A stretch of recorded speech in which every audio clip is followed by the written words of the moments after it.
Could you be a secret cardinal? All you have to be is a Catholic and have to have been acknowledged by the Pope. So if you live in somewhere the Pope would never go, like Scunthorpe or Birmingham, there's probably a less chance that he would have ever wanted you to be a cardinal. Birmingham. So today, in honor of Pope Leo XIV, we're going over the secret cardinals.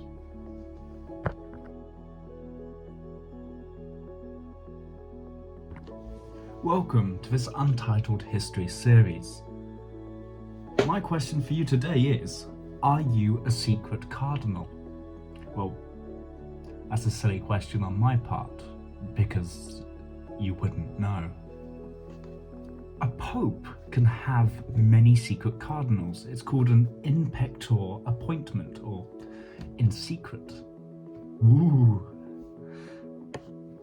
Since the 15th century, popes have used in pector appointments in order to stop the internal church politics and outward politics, such as in the case of the Soviet Union or any other hostile areas.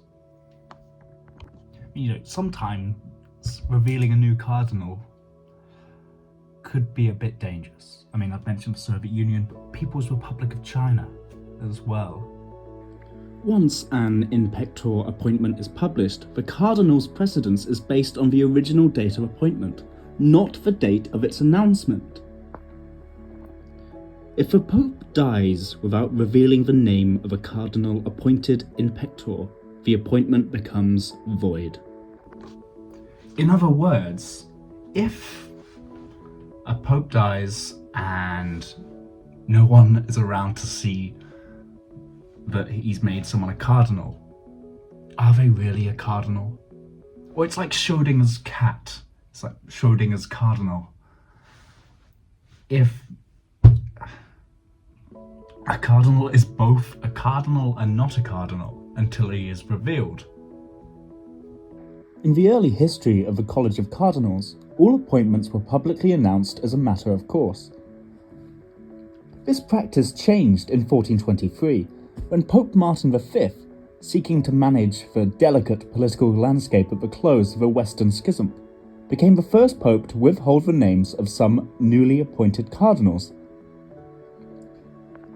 This introduced the practice of in pector appointments.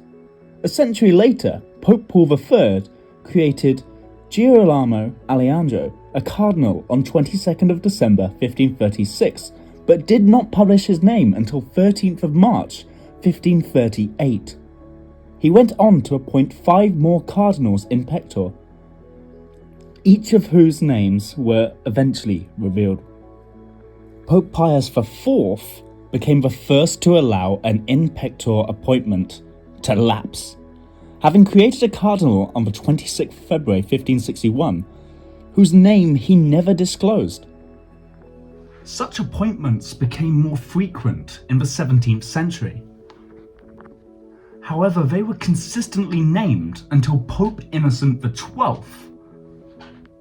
Pope Innocent XII named 2 cardinals in 1699 whose identities remained secret. Pope Clement XIV later appointed 11 cardinals in pector on the 26th of April 1773, none of whom were ever named. Pope Benedict XV made 2 in pector appointments in 1916.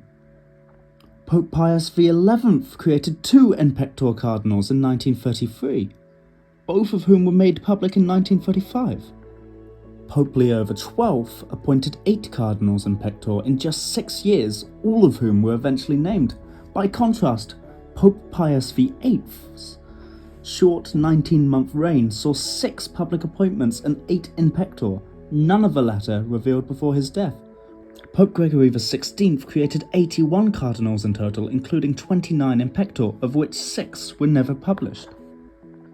Pope Pius IX named only 5 cardinals in pector out of 123 total appointments, all of which were published within 4 years.